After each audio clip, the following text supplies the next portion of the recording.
של מחסה, של מבנה. אנחנו מתורגלים בלהעביר את בתי הספר ולא רק את בתי הספר. בתי החולים הולכים ועוברים חיזוק, חלק גדול מהם יודע גם...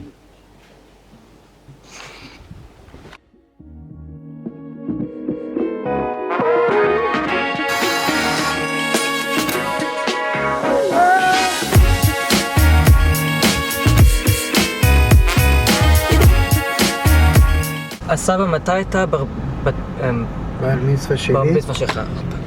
1954. כן.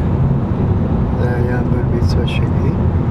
וכמו שסיפרתי לך פעם, חגגו את זה, להורים שלי חגגו את זה בשני מקומות. האחד, הרשמי, זה היה בבית הכנסת בתל אביב, ושם הייתי צריך לומר את מה שנקרא הדרשה, הדרוש.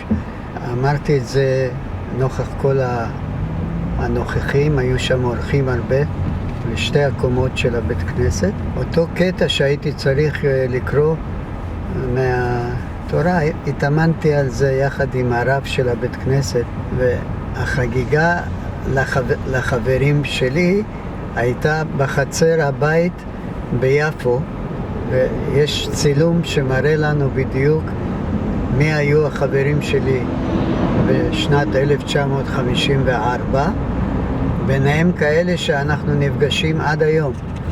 למעלה מ-50 שנה אנחנו עושים מפגש לפחות פעם בשנה. אז אתה עדיין מכיר את רובם? בוודאי.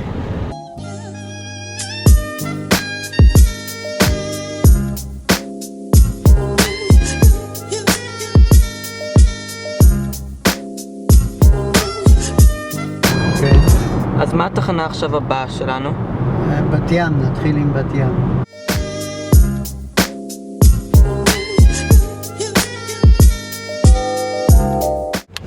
זה הרחוב שלנו, של סבתא ושלי, הבית השני שבאנו לבת ים, לרחוב הזה פרלשטיין. קנינו פה דירה מאוד יפה. תכף תראה את הבית, כיוון שאני יכול רק ימינה לפנות.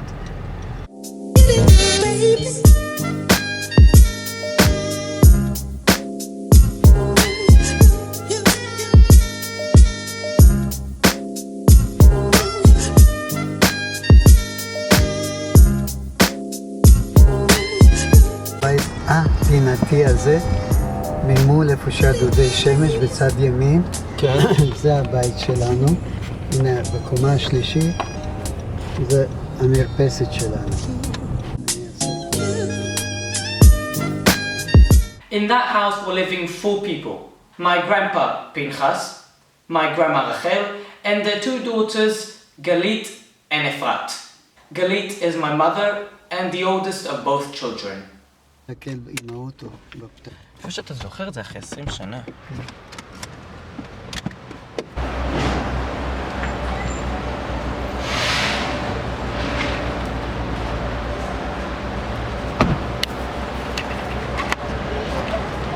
בית שעזבנו אותו בדיוק ב-1996, לפני 20 שנה. הגענו כאן עם שכנים מאוד נחמדים. הייתה לנו פה הבנה בין כל השכנים, כל אחד ניסה לעזור לשכן השני. אז מתי הייתה הפעם האחרונה שהיית כאן? אני ביקרתי פה לפני 10 שנים. ביקרתי סבג, זו משפחת סבג קנתה מאיתנו את הדירה. זו הדירה שלנו, מספר 9. המזגן העליון זו המרפסת של הדירה שלנו, רחוב פרלשטיין מספר 17, בית שבאותם הימים אפשר היה לכנות אותו בית מפואר. היו בו 3 כיווני אוויר, 3 קומות ורק 9 דיירים, שהיום כמעט ואין בית שיש בו 9 דיירים. אני רואה שהעצים עדיין כל כך יפים. Only you can do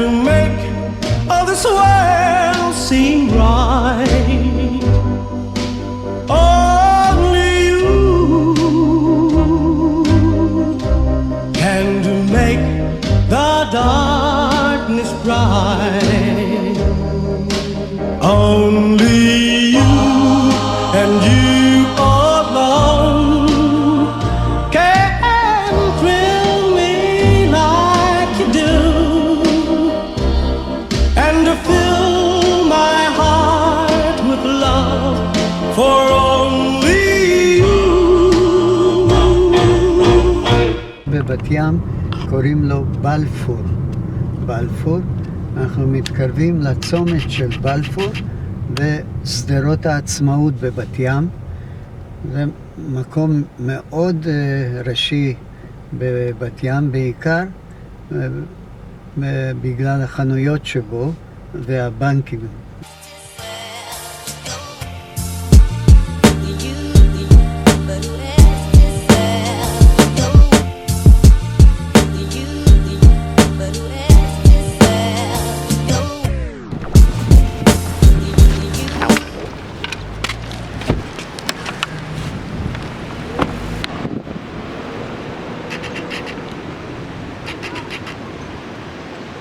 אז מה הזיכרון הכי טוב שיש לך מהמקום הזה?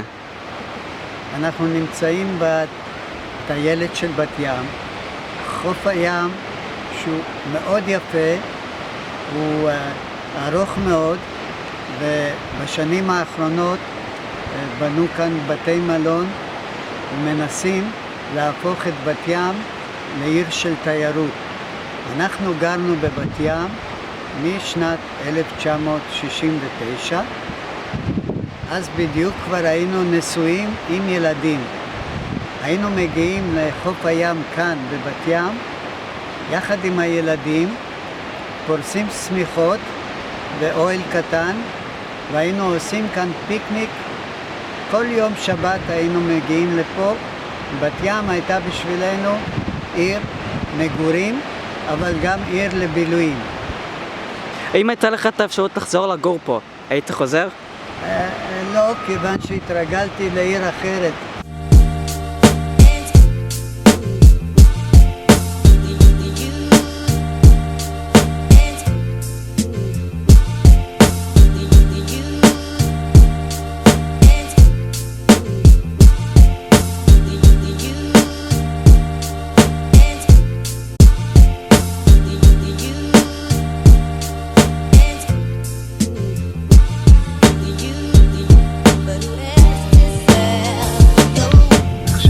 רחוב זה נקרא אפלטון.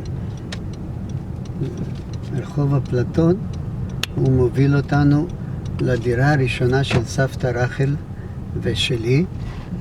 אנחנו הגענו לפה מיד אחרי הנישואים שלנו, שנת 1965. בבלוק הארוך הזה של 2 קומות הייתה גרה סבתא גרטה. מי זאת סבתא גרטה? סבתא גרטה זאת אמא שלי, אמא של פיני. אז רגע, זאת המרפסת שהייתה להם מאחור, הריבוע הזה המלבן?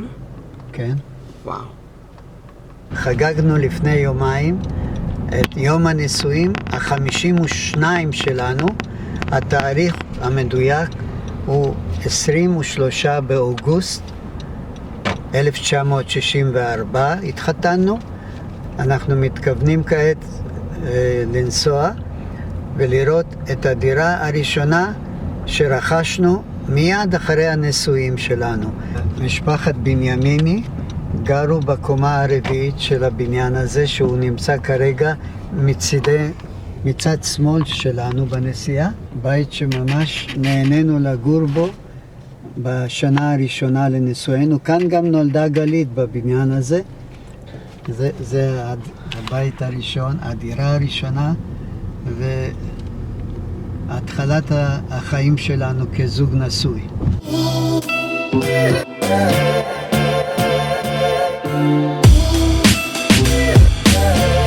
אנחנו עוד מעט נעלה על רחוב יפת, שלכל אורך רחוב יפת ישנם לי באופן אישי הרבה זיכרונות.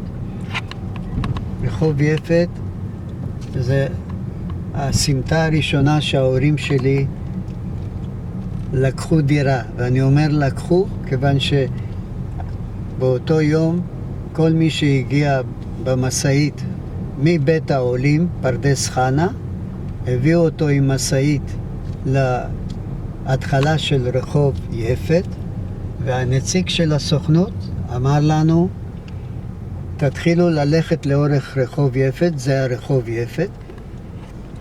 אז היו הרבה בתים נטושים, הערבים נמלטו. כל בית שאתם תראו הוא מוצא חן בעיניכם, אתם יכולים לקבל את המפתח, הבית יהיה שלכם. ככה שהרחוב הזה, רחוב יפת, זכור לי מאוד מאוד. עוד מעט אנחנו נראה את הסמטה שאבא שלי בחר לנו בית.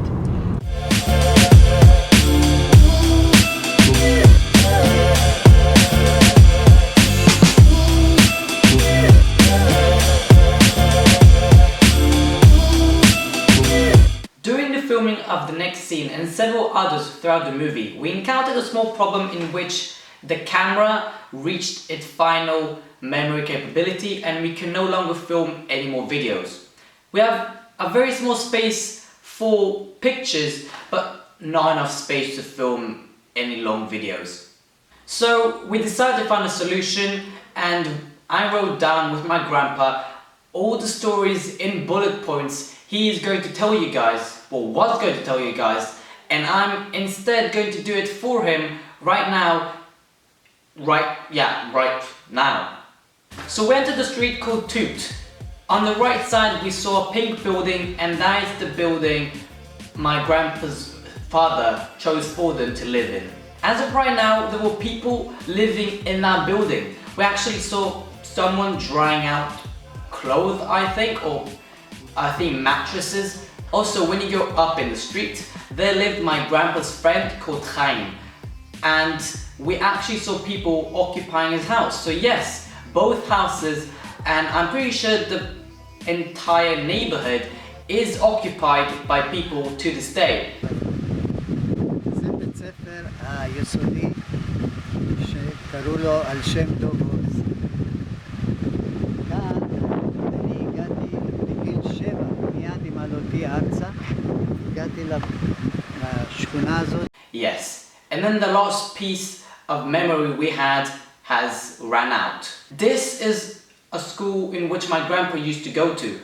It used to be green, but as you can see, the color has changed. People in this school he used and still meets till this day. For about 50 years, they still know one another. And even he has a friend, again, Chaim, he was very close to. He actually also lived next to him. And recently he found him. He was searching for him, and apparently the person changed his surname. After my grandpa found him, he invited him to the yearly meetup, even though Chaim was in my grandpa's school for only 2 years. Afterward, we went to the beautiful beach of Tel Aviv Yafo, in a place called Jabalia. That's where my grandpa grew up.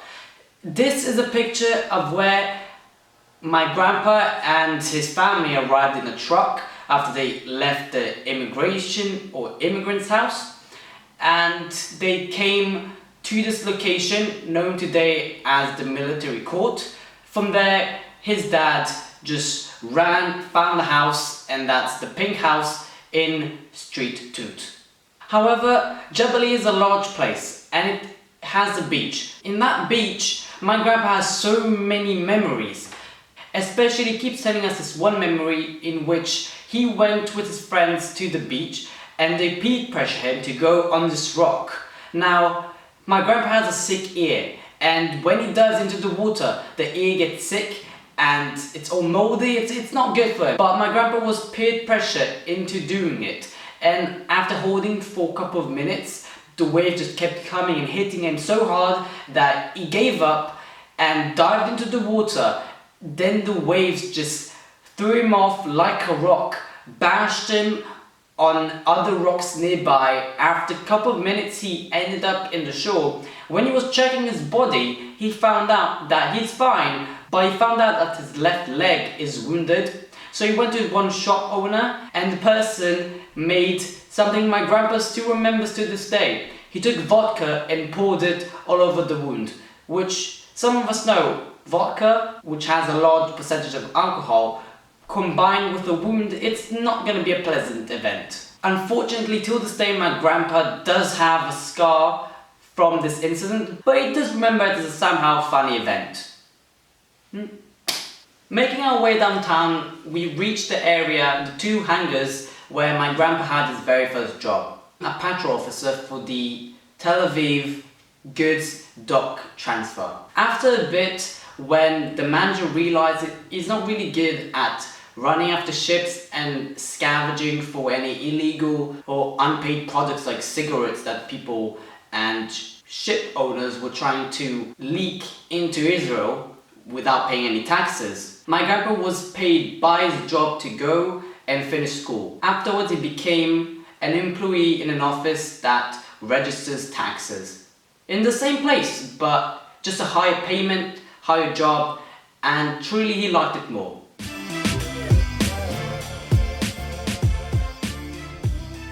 To end up this lovely journey, and since my grandpa does come from Romania, he was born in Romania, we did go to a Romanian restaurant named after a famous mountain in Romania. The restaurant is called Vitushka, and as you can see, we had a pretty nice time.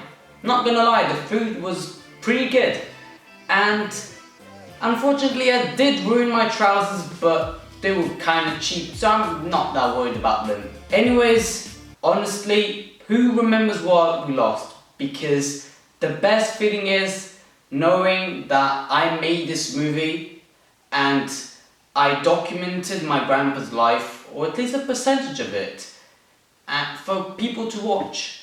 And I thank you for watching this movie and hope you enjoyed it too. And Grandpa, I love you.